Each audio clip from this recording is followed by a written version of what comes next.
It is the Wisconsin Vegetable Gardener Radio Show on 860 AM WNOV and W293CX 106.5. Wherever you may be listening, however you may be listening, whether through those particular stations, the TuneIn app, the Simple Radio app, the radio tab on the WisconsinVegetableGardener.com website, or anywhere in between. We are live in Milwaukee, Wisconsin. I am your host, Joy Baird. Beside me is my wife, co-host, best friend, and gardening partner, Holly Baird. The WisconsinVegetableGardener.com is your destination, now containing 970 plus garden-related videos, short, long format, all for your entertainment and educational purposes, as well as full-length and segments of this radio show in podcast form and in studio video. We're going to get into essential oils. Now, I didn't know what essential oils were until I met you. Didn't know that existed. Had no idea. So we're going to go over some of the basic essential oils and what they are and what they can be used for. But there is a disclaimer here. Right. So essential oils are a great way to enhance your life, your garden, your anything pretty much. Good people use them to keep bugs away. You can make homemade cleaners. You can do skincare, all sorts of things in your garden. So they are beneficial. However, this is not medical advice by any means. There's just things that I found, and there's many things you can find online. But I wouldn't use essential oils as a necessary cure.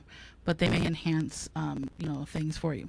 We can only talk about our personal experience. Right. But again, we're not PhD doctors or essential oilologists on this. We just know what worked for us, what we've been told. You have to take this information and do your own research, and it may work just as well for you, or it may not work at all. So there's your disclaimer. So essential oils, Merriam-Webster defines essential oils as a natural oil typically obtained by distillation and having the characteristic fragrance of the plant or other source from which it is extracted.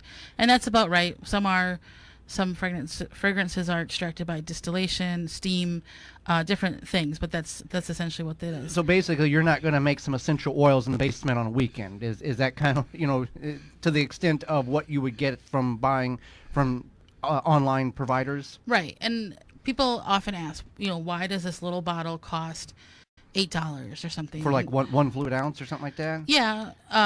They're usually, it goes by milliliters, okay. But basically, like a shot glass size of a bottle, can cost anywhere from $6 to, I've seen, like $35. Well, isn't some of that rare stuff like hundreds of dollars? It can be. Yeah. And but so that's something to... We don't deal with the rare stuff, so don't get... We just deal with the normal, I guess, would be the categorized. Exactly. Yeah. And so something to keep in mind that the process is that they're extracting this fragrance, and so basically, like, they have to grow a whole field of lavender to attain this. So it's not like something you're just going to pick up from your backyard if you wanted to make your own oil. So that's something to keep in mind.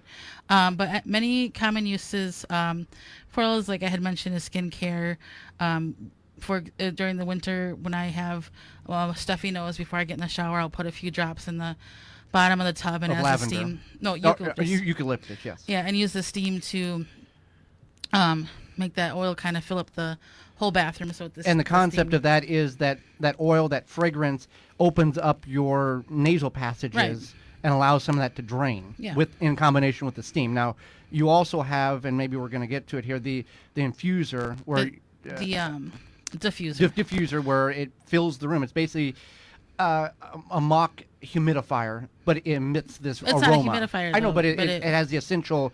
It acts like it. It fills the room with this fragrance that you put in a pad that it pushes so you're breathing it in all through the night. Right. That's one thing that many people do, and that can be to make your house smell good, because there's different scents like citrus or juniper or lavender. So as opposed to buying like a plug-in or something or a candle, that's a more natural way to make your house smell good. And then another thing I do is I've done different skincare things with them. One time Joey was sick and he had some sore muscles, so I made a muscle rub with, I believe it had eucalyptus, peppermint, and I can't remember the other one, but it was relieving to him. So there's different things that you can do to make yourself feel better, essentially. Right, and in the home, I guess, in the homesteading means of taking care of yourself environment, if you have lungs that you're coughing stuff up, there are different essential oils in which you can put in that diffuser, and it will help loosen all of that gunk in your lungs. Now you're going to cough it up most likely, but that's one way, and to go about if you want to try to go more of a non-medical way, I guess. Right. And it did work for me, Yeah. but it may not work for you. And then there's a popular oil blend. It's typically called Thieves Oil. Or depending where you buy it, it's like also called Germ Fighter. And many people diffuse it in their homes during flu season, or combine it with a carrier oil, which I'll explain what a carrier oil is in a second.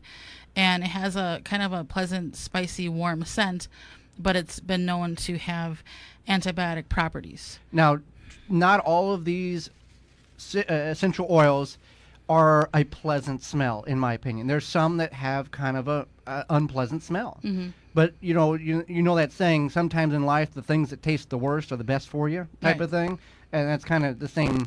But for the most part, they smell Right. decent, Right. yeah. They're not all strawberries and cherries and blueberry. They don't all have that really sweet aroma smell to them. So let me explain what a carrier Yeah. oil is. So that's typically going to be it's going to be a cold pressed oil, and typically it's going to be something such as grapeseed, almond, or almond oil, and then what's called fractioned coconut oil. So if you've ever used coconut oil, you know that at room temperature or colder, it's a solid. Fractioned coconut oil is made so that's a liquid and stays a liquid. So it's beneficial. It doesn't solidify. No. There's a property in there that they've got to the stage where it's always going to be a liquid. Right. Okay. So that's something like I had a skin rash recently, and I put some lavender and tea tree oils into my fractioned coconut oil, and it helped immensely that rash. And with that rash, it was a reaction to deodorant that you thought it was an all-natural deodorant, Right. And it had too much baking soda in it, which reacted to your body. So you did this mixture, and within 3 days, the irritation and it was cleared up, completely cleared up. So you didn't have to go to the doctor for that. It worked very well, Right. And it didn't burn or anything like that. You didn't even know, it was just doing its thing. Right, definitely. And I have a friend who is an aromatherapist, and she went to school.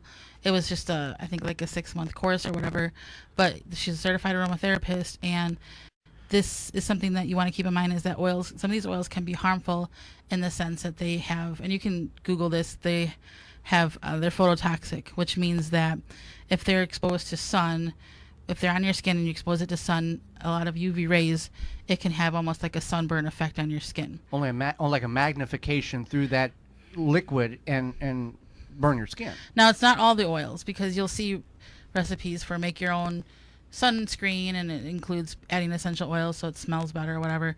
It's typically the citrus ones.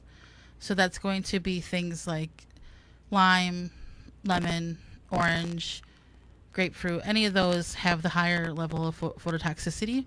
So you want to keep that in mind, and if you're not sure, then you can also do a Google search. Planttherapy.com has a good information thing about the phototoxic oils, so that's something you should look into before you make something that you're going to put on your skin and then be exposed to UV rays for a long time. So with essential oils, are we talking there's only like 12 or 15, or are we talking there's hundreds and hundreds of different types of essential oils that one can choose from for specific purposes? I would say there's probably at least 100. Okay. Yeah.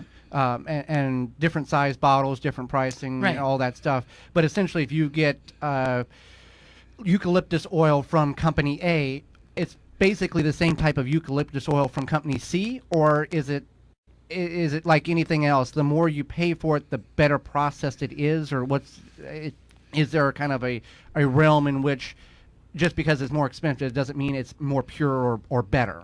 No, and there's multiple level marketing of essential oils, or you can go to your local health food store and buy them. I'm going to say I purchased mine from planttherapy.com. My friend who's an aromatherapist, she purchased hers from there too. So, and I don't have to sign up for a kit or be a multi-level marketer. If you want one bottle, you can buy one bottle. Yep, exactly. There's some of these, and you bring that up because some of them. Nothing against that at all, but this is just me personally. I don't have the time to try to deal with that. So right, some places you have to purchase a kit of 12 or 13 or 14 bottles, and when you only need that one 12 milliliter bottle of such and such. You've got all these other ones that you are not going to use. Exactly. So you want to do your research, and there's also charts online showing here's what this is, the varieties or the how to types, dilute it, and what they are essentially you're using them for, health-wise and garden-wise. Right, and how to combine the oils as well. Right. So that's just a little bit about essential oils. And again, this is not medical advice. This is advisory advice from us to get you, maybe you didn't know what essential oils were, and now you are maybe going to look into it because it may be a little more for minor issues than going to your local physician. So just something to throw out there. If you're in the Milwaukee or surrounding areas, just tune your radio to 860 AM or FM 106.5. You can also find links on our Facebook pages, The Wisconsin Vegetable Gardener and Home Canning. Our website, thewisconsinvegetablegardener.com, click on the radio tab at the top of the page, then click on the Listen Live button, and you'll have immediately access to our live program. Mobile devices work very well also. Go to your app store and download for free the TuneIn app or the Simple Radio app. Then search WNOV 860, save it to your favorites, and you can have access to our radio show live wherever you're at in the world. Our radio program will also have podcast replay under the radio tab several days following the live broadcast. You can find all of these links in the show notes below. Our show airs 9 to 10 a.m. Central Standard Time every Saturday, March through the end of October. And we want to thank our sponsors because without them, this would not be anywhere possible. You can find all of their links under the radio tab on our website at thewisconsinvegetablegardener.com. For more information, please visit thewisconsinvegetablegardener.com.